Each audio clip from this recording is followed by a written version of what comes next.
Good morning. My name is HWillis, and today I will talk about the health belief model. The health belief model is a psychological model that attempts to explain and predict health behaviors. This is done by focusing on the attitude and beliefs of individuals. The health belief model was first developed in the 1950s by social psychologists Hochbaum, Rosenstock, and Kegels working in the U.S. Public Health Services. The health belief model is one of the most widely recognized conceptual framework of health behavior, focusing on behavioral change at the individual level. The model suggests that decision makers make a mental calculus about whether the benefit of a promoted behavior change outweigh its practical and psychological costs or obstacles. That is, individuals conduct an internal assessment of the net benefits of changing their behavior and decide whether or not to act. The model identifies four aspects of this assessment: perceived susceptibility to ill risk, risk perception, perceived severity of ill health, perceived benefits of behavior change, and perceived barriers to taking action. The concept of self-efficacy, or the perceived ability to actually take a recommended action, was later recognized as an important component or factor.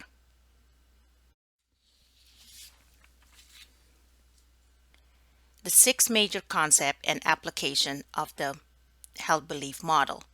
The perceived susceptibility is one's opinions of changes of getting a condition. The perceived severity is the person's opinion of how serious a condition is and the consequences. The perceived benefits is the person's belief in the efficacy of the advised action to reduce risk or seriousness of the impact. The perceived barriers is the person's opinion of the tangible and psychological costs of the advised action, and Q to action is the strategies to activate readiness. Self-efficacy is the confidence in the person's ability to take action. And the application of these six major concepts.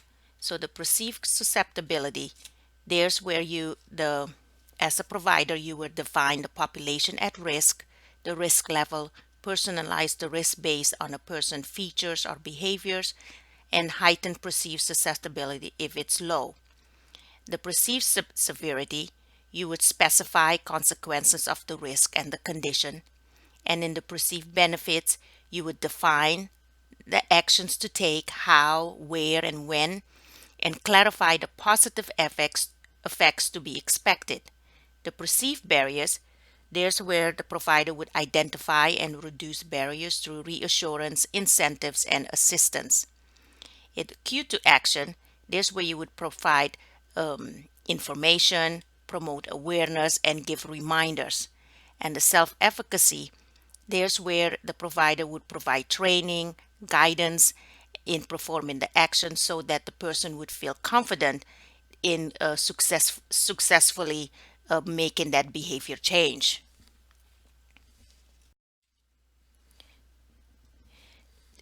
Here is the health belief model diagram. I thought this was an interesting model. It kind of gives you a nice overview of how it all works. I got this diagram from a Lamarche research blog website. It illustrates nicely how the health belief model works. The person's perception of benefits, barriers, severity, and susceptibility. Dependent on these perceptions, the person makes a decision to act, which will be activated by cue to act, such as advertisements about the risk, illness, and treatment, as well as the person's self-efficacy, which is how confident the person feels in their ability to successfully accomplish making the change. In the next slide, I will show an example of how the health belief model works with youth making a change in using condom to prevent STIs and pregnancy, and I also included another one of youth getting tested for STI and HIV. So if you look at this, you can see that if we're putting the held belief model in condom use education example, then you can see that the perceived susceptibility, the adolescent believe that they can get STDs or HIV or create a pregnancy. In the perceived severity, you can see that the youth believes that the consequences of getting the STI or HIV or creating a pregnancy are significant enough to try to avoid it and use condoms.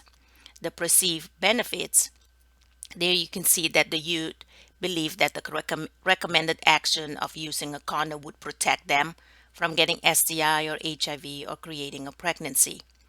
The perceived barriers, there the youth identify their personal barriers to using condom. For example, like condom limits the feeling, or they are too embarrassed to talk to their partners about it, and explore ways to eliminate or reduce their barriers. Here the provider would be like teaching them, about putting lubricant in the condom or ways to eliminate the barriers so that they can feel confident. And then the cue to action, the youth receive reminder cues for action in the form of an incentive, like such as pencils or um, items that would give reminders. Like nowadays, we would be using maybe, text messaging or activities in school that would talk about um, condom use and how it protects them and all that. And then the self efficacy, that is where the youth would be confident that they would be successful in using a condom correctly in all circumstances. And then the same goes for the STI screening or the HIV testing.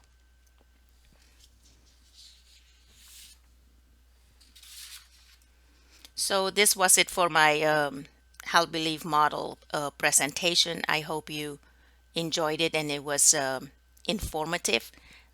Following are my references if you would like to explore the Held Belief model a little bit better, a little bit more.